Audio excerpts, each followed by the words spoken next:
as magaalaa Minnesota kanan jira. Xiqqoo atiinirran leettaa jirra fakkaataa. Haala roadmaappii koongiresii idil addunyaa wajjinii har'a akka irratti press statementii qabnu peejii keenya irratti maxxansinee jirra. Hanga achi dhufuu fi amma istiidiyoo san keessa jira. Namni garii as anuma qofatu jira. I don't know, rumii ka agartanii na duuba kana fakkaataa isteejii irra jira. Sagalee na dhageettu miti? Sagalee, okay, sagalee na dhageettu jedhee abdiin qaba.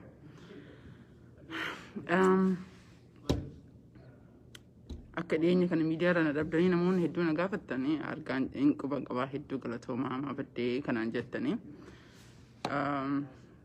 Waa hedduu irra haasa'uun barbaada. Obviously hadda marii waa'ee yeroo baay'eef Oromoon otoo karoora maappiin baafatini balaa eega keessa buune booda akka nama hoomacha qabatu taana. So road maappiin isa irratti jechuudha. Bal'inaan haasofne jenna. Kaan ammoo yaadatan taate bara 2018 jijjiirama dhufe irratti jijjiirama nu kafallee finnee gareen nafxanyootaa Abiy road maappii kanitee hadha biyya asiin gahee jedhe jechuudha. Badiin keenya so badiisa irraa baruu qabnaa, jijjiiramuu qabnaa, guddatuu qabnaa. Bara marayyuu eega wanti tokko nu dabre booda eega nu darbe booda booyuu hin dandeenyu kun kadhumaati. Yeroo baay'eedhaa fi road maappii kanarra dalagaa turre jechuudha.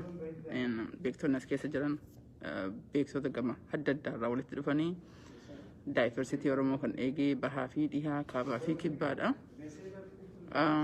Anyway, eega press conferencing dubbatamee booda yoo haalli naaf mijaahee as deebi'ee isinitti hima jechuudha. Ani mataan kiyyaa miidiyaa irraa illee ni dhageettu jedhee abdiin qaba. Maaliidha maaf goonee maal ta'utti jira kan jedhu gar tokko irra dubbadhee jedhama.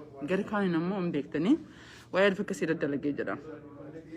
Dubbiin akkuma amma alalaallee Facebook irratti dhufneetiin sirbanii deeman kanaa miti. It's much complicated. It's much hedduu complicated wanni Itoophiyaa kuni.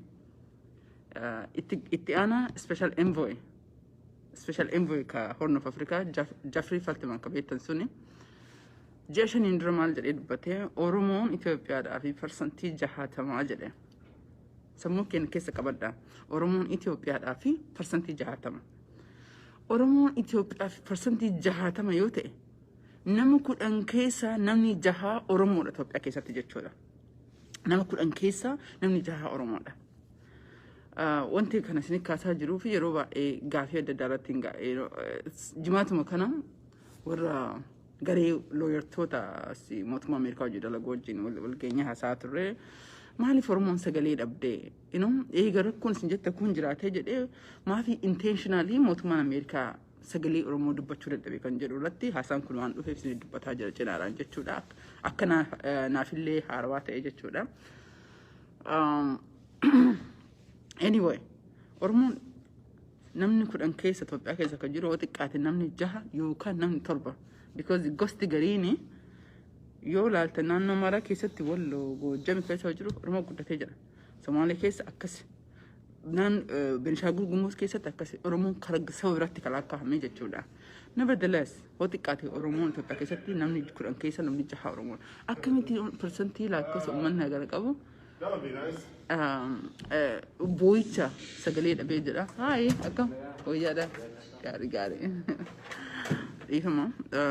So kanaafiyyuu hayi kan fa'aa dhiifama as waa qopheessaa jiranii.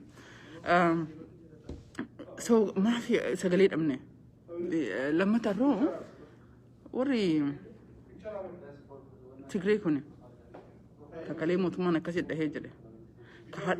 Harka guddaan naannoo ofii bilisoomsanii naannoo hambaa qabatanii saffisaan mootummaa jijjiiraa jiran kun lakkoofsa 6% baay'inaan jechuudha. Nama 10 keessa nam tokko hin geettu jechuudha. Itoophiyaa keessatti baay'inni jira. Nama kudhan keessa kudhan walitti qabdee jette uummanni Tigree kun nam tokko iyyuu hin gahu. Garuu jiraachisaa kan deemu. So rakkoon Oromoo keessa jiru is much complexiidha. Rakkoon sanii fi karaa maraanii iyyuu akka sagalee dhabne jenne inni jijjiirama dhufaa irratti jiru ammoo yoo akkuma yeroo baay'ee dubbadhee jedhee yoo Oromoon ofii isaatii gatee deeme malee yeroo kanatti sabaaf sablammiin Itoophiyaa kan addunyaan eegaa jirtu kan addunyaan laalaa jirtu Oromoodha. Garuu Oromoon yoo of gatee jedhee rakkoon sanii kun jechuun hadda sirna kana keessa illee kan jiran Oromoo hedduutu jira. Yes, uummanni kun yeroo baay'ee Oromoo gatee jira. Oromummaa isaanii jibbanii jiranii. Kanaafuu Oromootti lakkaa'amuu jettanii uummata kana fixuu hin dandeenyu jedhee yaada gahaa. Fixuu illee hin qabnu, fixuu illee hin dandeenyu. Garuu uummanni kun Oromummaa absoluutli jibbanii nafxanyaa ta'anii jiran. Namni yeroo kana keessatti sirna ijoollee nyaataa jiru kana keessatti mootummaa kana wajji ta'ee mootummaa wajjin kana kadheelu. Kan mootummaa kana wajjin asii akka sagaagaltu si galee gaarummaa mootummaa kana akka dubbatu kun Oromummaa hin qabaachuuf miti. Nevertheless Oromoodha. Kanaafiyyuu mariin saffisaan ta'uuf deemaa anyway. Sekretee Blinken biyya achi keenyaa deemaa jira. Wanti inni deemaa jiru fanni guddaan sanii garkaan namuu waa'ee hidhamtoota amsuun sammuu keessatti amma kibxata kana kaampeenii qabna hidhamtoota irratti abu'inasi godhuuf jechuudha. So yoo dhageeffattanii jettan yeroo as keessatti nama 473 jirtan namni kun torbaan dabre keessatti maal goonee afaan hin qofaa miti dhiiroo beektanii afaan hin qofaa miti dalagaadhaan maal goonee warra Tigree ilaalaa akkanatti ganda ofii ce'anii Oromiyaa keessatti as dhufanii Oromiyaa keessatti lolaa jiran Walloo keessatti lolaa jiran Oromoo wajjin kalolaa jiran kunniin advokasii hin dhaabne hiriira bahuu hin dhaabne xalaa barreessuu hin dhaabne isin ilmaan Oromoo nuti ilmaan Oromoo ani baay'ee disappointed ta'e as Minnesota hin jira. Jimaata 29tti namni dhibbamu akkanatu hiriira bahee jedhe galgala sirbaaf nammoo nama 1000 olitti dhufee jedhe. Of gaafachuu qabna. Qabsoo bilisummaa kana sireera teettee namni sireera sii fidu hin jiru. Asitti ammoo leelliste dhiirummaa kan keessatti wanna jaatee fi namni jijjiira ati fiddu hin jiru dalagaadhaan. Every day dalagaadhaan dalaguu qabna. Uummata keenya sagalee taana yoo ka jennu taate sagalee gariin akkasiin dalagdan barbaadanii manuma teettaniitiin jala laaltanii mallaquma kennitanii gaafii hin gaafattanii. Gara kaaniin ammoo uummanni Oromoo kalolaa jiruuf. Uummanni Oromoo Itoophiyaa keessatti parsantii namni 10 keessaa namni 6 Oromoodha isin jedhee jira. Kalolaa jiruuf dimokiraasii fiduudhaaf olaantummaa eenyuyyuu hin barbaanne du'uu hin barbaanne Oromoon amma booda ce'uu qaba. Ce'eetiin Oromoon saba miliyoona 60 Oromoon mataa isaatti sirna bulchiinsaa isa barbaachisee jira. Oromoon mataa isaatti akkamitti akka waliin bulu akkamitti akka waliin jiraatu ijaarrachuu qaba. Bora deebineetiin Oromoon warra nafxanyaa yookiin Amaara jennu kan maaf wallollee ni jirre sababaan jara iddatti wallolle sirna jara aadaa jara afaan jara nurratti feeteedha. Sinigalee eenyummaa jara nurratti feetee nuti gabbartuu taane aadaa jara faarsinee eenyummaa jara fudhannee jenne nuti Itoophiyaa gaariidha. Itoophiyaa gaariidha yoo hin fudhatin ammoo Itoophiyaa hamaadha. Anyway walitti deebinee haasofnaa wannan kanatti isinitti himaa jiruu fi xiinxala keessa deemnee ilaaluu qabna. Jijjiirama dhufaa jiru kun jijjiirama dhumaa ta'uu qaba. Itoophiyaadhaafis Oromoodhaafis. Jijjiirama kana keessatti amma booda Oromoo of duuba deebinee wallolullee warra Itoophiyaa nafxanyaa taatee Amaara jennullee kan lollu hin jiraatu jiraachullee hin qabu. Jijjiirama koongiresiin xalayaa nama irratti amma dubbatuuf deemnu jechuudha yeroo sa'aatii murtaa'e booda. Oromoo mara amma teetiin akkamitti Oromoo keessatti Oromiyaa keessatti sirna kamiin bullee jenna. Dhaabni amma irratti dalagnee jenna yeroo baay'eetti fudhannee jenna. Hin beektanii ani ollaa geggeessa executive director koongiresii keessatti ammoo itti aantu executive committee warra hojii geggeessitu itti aantuudha jechuudha. Sababaan kana godhuuf kan isinitti himaa jiruuf because walitti dhufuun keenya dirqamaadha. Every day every torbaanitti warra mootummaa Ameerikaa wajjin nu haasa'ee jira. because dubbin akka ala teenyee faarsinu kanaa miti. Engadduma kana jimaata dabritaan keessatti biiliitu bahee jedhe. Biilii peeja 27 bahee jedhe. Biilii san nama meeqatu dubbisee jedhe. Bara ammaa miti bara biyyi sun otoo jijjiiramni dhufee ijaaramuu qabdi. Biiliyeenatu Itoophiyaadhaaf qarqaarsaa kennamee jira. Qarqaarsa jedhame. Biiliyeena san keessaa uummanni Oromoo akka beelaan du'aa jiru hangamtu argatee jedhe. Hangamtu ammoo argatuuf deemaa jira. Ijaaramiinsa Itoophiyaa ijaaramiinsa amma lolli dhaabatee fuulduratti dhufu keessatti Oromoon argataa jira. Argatuuf deema. Because biyyi sun biyya hiyyeettiidha. Kadhaa addunyaatiin bultee jetti. Kana ka dubbataa jiru keessaan marii irratti warra jiru. Inni wajjin ka dubbataa jiru waa'ee baqattoota irraa ka dubbataa jiru. Waa hedduurraa akka dhaabatta akka ollaatti ka godhaa jiru isinitti himee jedhama. Kara Oromootitti ammoo sababaan koongirasii keessatti jiru akka Oromootitti beektota hedduutu jira. Achi dhadhaabannee kophaa keenya dhaabbannee anillee leencaatillee leenca walitti dhufuu hin dandeenyu anatu si dursa jechuu irra waliinoo dalagne Oromoon hin ceessa waan jennuuf dhaaba kana keessatti dhufnee jenne. Sababaan dookimantii kanaa yeroo gabaabaa keessa isiniif bahuuf deemu ammoo paablikii godhaa jirruu fi wanni iccitiin keessaan dalagamu jiru. Oromoon keessatti of ijaareetiin asii anatti si bulcha siin jedhu sun hin jiru. Horu'iin teenne badde malee si galee asitti dhoksaan ijaarame ani asitti harka dha'uudha. Ani jiruu kiyya dhiisee qabsoo kana keessatti kafalee jira. Oromoo ta'ee gandi martuu kafalee jira.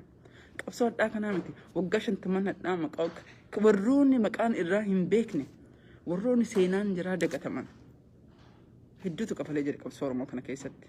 Qabsoon kennamummaa qancartee keessatti haftee gaaf tokko seenaan dubbatee jira. So kanaaf wanna isin fidaa jirruu fi akka isin irratti dubbattanii irra qeeqxanii wanni keessaan ta'u hin jiru. Haa ta'uu baasaa jira. Akkuma duratti isiniin jedhee Oromoodhaaf malee dhaaba kafaa'oo, dhaaba abaa'oo yookiin dhaaba ollaa dhaaba addaa tokko dalaguuf miti. Tokkollee hin sodaannu, tokkollee hin sodaadhullee, tokkoofillee dalagaa hin jiru. Wanna Oromoo hundaadhaaf ta'u. Wanna Oromoo kan sagalee hin qabne. Fakkeenyaaf yeroo baay'ee waa'ee warra Gujiin dubbadhana dhageettan dhiyeenya kana riippoortii gaarii waa'ee Gujii fi Booranaa irraa katabnee jennamaa ijoollee Booranaatti nu keessa jiraaf. San dura waggaa tokko guutuu du'iinsa gadadoo warra irratti ta'e namni quba qabu tokko hin jiru. Waa'ee naannoo Matakkal Oromoonni Matakkal keessa jiran akkamitti akka duguugamaa jiran namni dubbatu hin jiru waa namni naannoo sana waan hin jirreef jechuudha. Facebook irratti baane qofa otoo hin ta'inii dubbanni qofa otoo hin ta'in yeroo baay'ee wannaa gaariin argannu information gaariin argannu biyyatti propagandaadhaan mootummaan kun nu dabree jira. Dhiibbaa guddatu nurra jira. Because akkuma isiniin jedhe Oromoon harka 10 keessaa harki 6 yookiin 7 Oromoodha. Sabni uummanni hagana ga'u underdogitti ilaallatamu. Waan isin dubbataa jiruu fi badeefillee miidiyaa irratti illee arguu dhabdaniif immoo ani kana fedhii kiyyaan hangiruun jirtu itti seenee jedhe. Keenyas kana seeninsa ammoo yoo Rabbi jedhee dhugaa qofa isin dubbachuu barbaadee jedha. Atiin shabboorratti yeroo tokko dubbadhee ture. Ji'a 2-3 dura dhaabbilee Oromoo 3 nu gaafanne ji'a 3 dura jechuudha ta'uu xiqqaata at least ji'a 3-4 dura Oromoon maal barbaaddi? Because wanna kana mootummaa waataa isin nu gaafatee jedhe. Gaaffiin Oromoo maalidha? Gaaffiin Oromoo Oromiyaa addatti kutuudha. Gaaffiin Oromoo dimookiraasiidha. Dimookiraasii kanaaf immoo minoo maalidha? Dhaabbilee 3 gaafannee ture jechuudha. Dhaabbileen kafaa'oo caccabsee tokkoon qabxee 5 nu kennee ABO'nis nu kennee jira jechuudha. Wanni kana isin kaasuu fi irra diddibaan fakkeessaadha akka kalitti deemuu hin dandeenyu si galee isin bilisoomsa ati cadhisii mana taa'ina eeg hin ta'u wanna akkasii. Tokko mootummaa addunyaa wajjin haasa'aa jirra.